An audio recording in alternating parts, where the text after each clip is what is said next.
So there's a lot of learning going on from what I'm, listening to what you've got to say. What would you say has been one of the biggest things that you've learned from the people that you work with? So the people within the communities. What's one of the biggest things you've learned?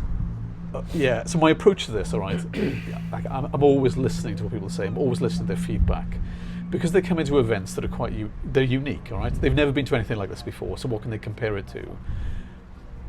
Always listening to what people's feedback is. So particularly like refining the language we use. So I was finding I was using language that is too technical, and that I'm very sensitive to the fact that people will think, oh, this isn't for me, or it'll put them off in some way, or they'll think, I never want people to feel inadequate. I think people have got ideas within them and insights, and that's really important.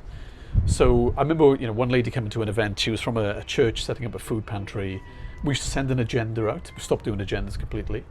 And she'd seen it the night before, and she said the language had clearly put her off. Right? It's innovation, ideation, and a bit scary. And she said, "But I promised to come." Okay.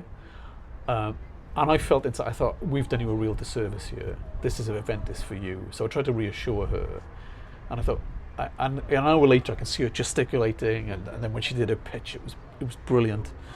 And I just thought, okay, well, right, careful with the language, because the language was a barrier, and it didn't need to be a barrier.